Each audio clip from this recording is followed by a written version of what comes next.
Welcome to Top Spot 40 Music Docuseries, where we bring the stories behind the music to life. You know that feeling when a voice comes on and suddenly you're not in your car or your kitchen anymore? You're back under a Mexican sky, maybe at a family gathering, or standing in a crowded plaza with tears in your eyes and a lump in your throat.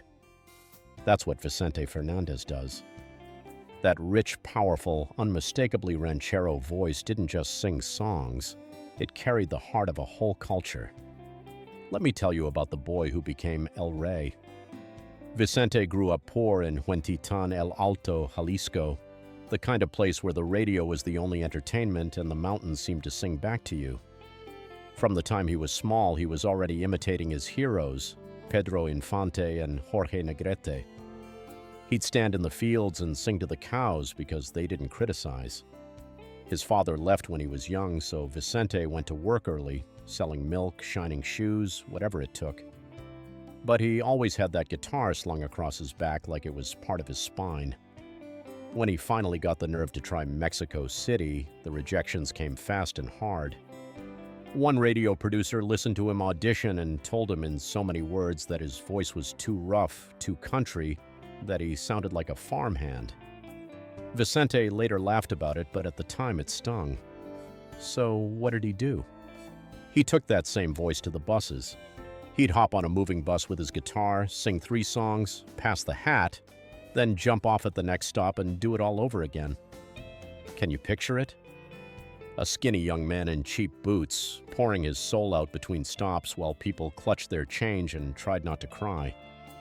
Those years taught him something the recording studios never could: how to look people in the eye and make them feel like he was singing only to them.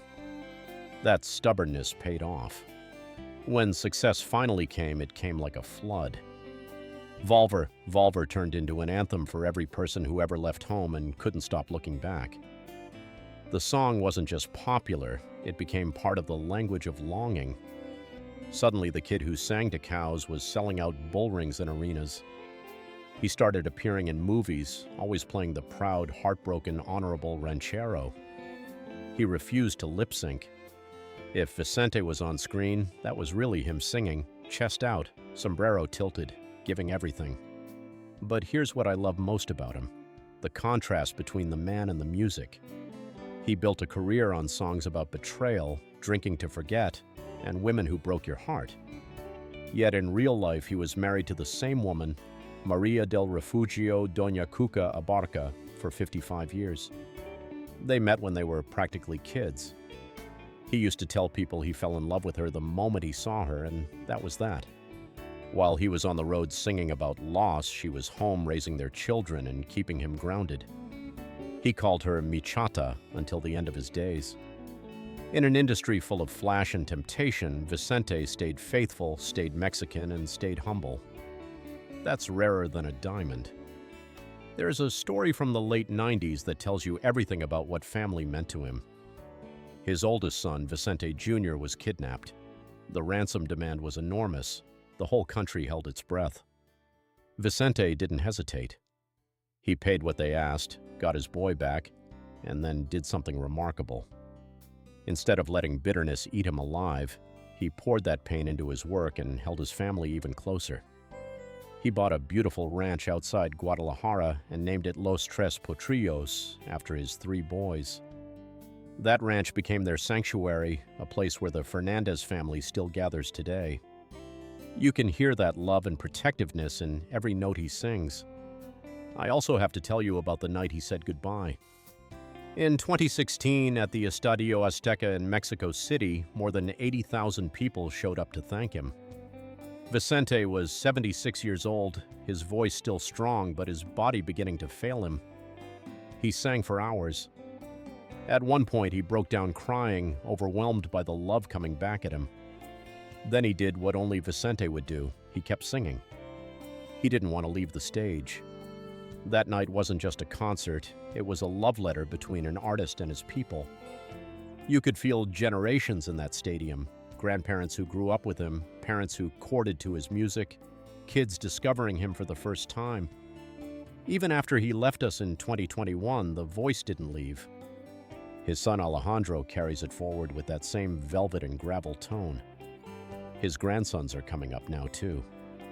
The tradition didn't break. It just got passed from one pair of hands to another, the way a father hands his son the reins of a favorite horse. That's why Vicente Fernández still matters.